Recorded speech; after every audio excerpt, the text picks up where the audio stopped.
Hello everyone, आज हम पढ़ने वाले हैं कोनोटेशन क्या होता है, कोनोटेशन के कितने टाइप्स हैं, डेनोटेशन क्या होता है, कोनोटेशन और डेनोटेशन में क्या फर्क है। तो चलिए शुरू करते हैं। सबसे पहले समझते हैं connotation. Dear viewers, connotative meaning को एसोसिएटेड मीनिंग, इम्प्लाइड मीनिंग या सेकेंडरी मीनिंग भी कहा जाता है। कोनोटेटिव लैंग्वेज ऐसी लैंग्वेज होती है जिसमें लफ्जों का मायने अलग होता है। मतलब जो लफ्जों को डिक्शनरी में मायने दिया गया हुआ होता है उससे मुख्तलिफ होता है। कोनोटेटिव की वजह से लफ्जों का मायने सिर्फ लफ्जी तौर तक नहीं रहता, बल्कि ऑडियंस को गहरी मैसेज देना किसी भी शय या चीज या जगह के बारे में, वो भी तनकीदी या इशारों के जरिए। डियर व्यूअर्स, कोनोटेशंस के एग्जांपल्स को समझने से पहले हमें टाइप्स ऑफ कोनोटेशन समझने पड़ेंगे।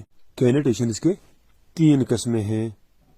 Number 1 is positive connotation, number 2 is negative connotations, number 3 is neutral connotations.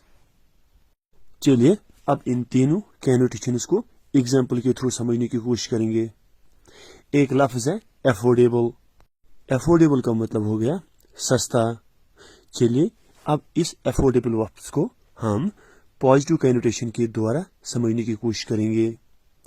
अगर कभी कोई इंसान कोई ऐसी चीज खरीद लेगा जो उसके एफर्ड मीन्स उसके इकोनॉमिकल रीच में आता है, तो उसको हम कहते हैं अफोर्डेबल प्राइस। और जो चीज अफोर्डेबल प्राइस में खरीदी गई हो उसको कहते हैं अफोर्डेबल थिंग्स। डियर व्यूअर्स, अब इसी अफोर्डेबल लफ्ज को हम नेगेटिव कोनोटेशन के नजरिए से देखते हैं। जो चीजें अफोर्डेबल यानी इकोनॉमिकल रीच में आती हैं उनको कहते हैं चीप यानी सस्ता। यही सस्ता वाला लफ्ज और अफोर्डेबल लफ्ज कितना मुख्तलिफ हो गया, क्योंकि जब हम चीप लफ्ज इस्तेमाल करते हैं तो हमें पता चलता है कि प्रोडक्ट की जो क्वालिटी है वो एवरेज होने वाली है। इसी को कहते हैं नेगेटिव कोनोटेशन। डियर व्यूअर्स, अब हम समझते हैं थर्ड टाइप, जो कि है न्यूट्रल कोनोटेशन। न्यूट्रल कोनोटेशन इसी अफोर्डेबल के लफ्ज के थ्रू हम समझने की कोशिश करेंगे। अफोर्डेबल प्राइस को इनएक्सपेंसिव भी कहा जाता है। ये एक एडजेक्टिव है जो किसी भी चीज के लिए इस्तेमाल किया जाता है जो ज्यादा महंगी ना हो। इनएक्सपेंसिव का मायने बिल्कुल वैसे ही है जैसे चीप और अफोर्डेबल का होता है, बट इनएक्सपेंसिव यहाँ पे न अफोर्डेबल मीन्स पॉजिटिव कोनोटेशन या चीप नेगेटिव कोनोटेशन की तरह मीनिंग देता है, बल्कि एक न्यूट्रल कोनोटेशन की तरह मीनिंग देता है। डियर व्यूअर्स, और भी एग्जांपल्स के थ्रू हम पॉजिटिव, नेगेटिव और न्यूट्रल कोनोटेशंस को समझने की कोशिश करेंगे। सबसे पहले है पॉजिटिव कोनोटेशन एंटीक। एंटीक का न्यूट्रल कोनोटेशन बनेगा ओल्ड। एंटीक और ओल्ड का नेगेटिव कोनोटेशन बन जाएगा डेकोरेट। इसी तरह से इनएक्सपेंसिव एक पॉजिटिव कोनोटेशन है, इसका न्यूट्रल कोनोटेशन अफोर्डेबल बनेगा और नेगेटिव कोनोटेशन चीप बन जाएगा। एक और है पॉजिटिव कोनोटेशन जो कि है इन शेप। इन शेप को न्यूट्रल कोनोटेशन में लाएं तो ये बन जाएगा थिन, और अगर हम इसका नेगेटिव कोनोटेशन बनाएं तो बनेगा स्क्रॉनी। इसी तरह से एक और है इंटरेस्टेड जो कि एक पॉजिटिव कोनोटेशन है। इंटरेस्टेड को बन जाएगा न्यूट्रल कोनोटेशन जो कि है क्यूरियस, और इन दोनों का नेगेटिव कोनोटेशन बन जाएगा नॉजी एटसेट्रा।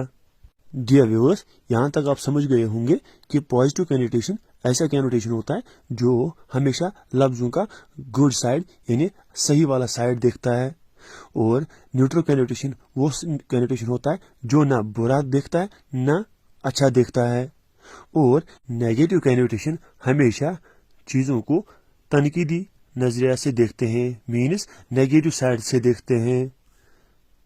डियर व्यूअर्स, चलिए अब हम समझने की कोशिश करेंगे डेनोटेशन।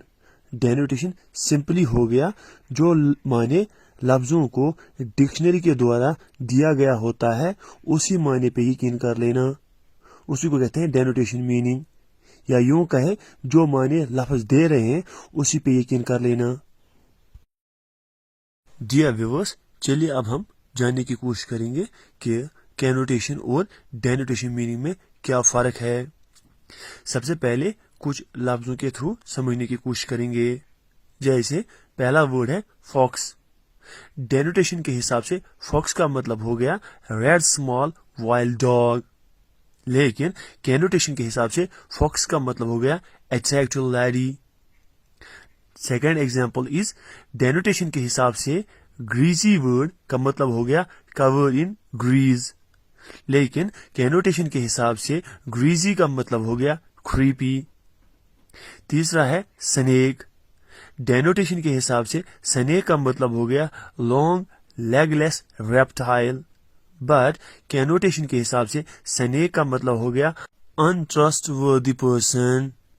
जी व्यूअर्स, क्लीक एक लफ्ज है जिसको डेनोटेटिव मीनिंग के हिसाब से ये कह सकते हैं ए सेट ऑफ पीपल, बट कैनोटेशन के हिसाब से क्लीक का मतलब हो गया ऐसा सेट ऑफ पीपल जो दूसरों को अपने ग्रुप में शामिल नहीं होने दे रहे।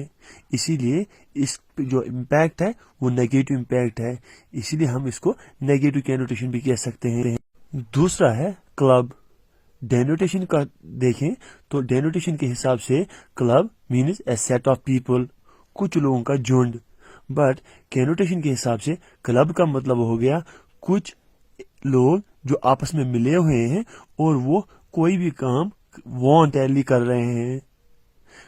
इसको हम पॉजिटिव कैनोटेशन भी कह सकते हैं। तीसरा वर्ड है ग्रुप। ग्रुप का भी माने डेनोटेटिव के हिसाब से ए सेट ऑफ पीपल हो गया, बट कैनोटेटिव के हिसाब से मतलब हो गया कुछ लोग आपस में मिले हुए हैं। इसका ना कोई पॉजिटिव ना कोई नेगेटिव इम्पैक्ट है, इसलिए हम इसको न्यूट्रल कैनोटेशन भी कह सकते हैं। Number fourth is team. Denotation के हिसाब से टीम भी ए सेट ऑफ पीपल हो गया, बट कॉनोटेशन के हिसाब से टीम मतलब हो गया कुछ लोग जो आपस में मिले हुए हैं एक ही मकसद के लिए, इसीलिए हम इसको पॉजिटिव कॉनोटेशन भी कह सकते हैं। आज का ये वीडियो आपको कैसा लगा कमेंट्स में अपनी राय जरूर दें, और हाँ, चैनल पे नए हो तो चैनल को लाइक करें, सब्सक्राइब करें और बेल आइकन दबाना न भूलें ताकि आपको हमारे लेटेस्ट वीडियोस की नोटिफिकेशन मिलती रहे। मिलता हूँ आपको नए ग्रामर और नए वीडियो के साथ। Till then take care, bye bye.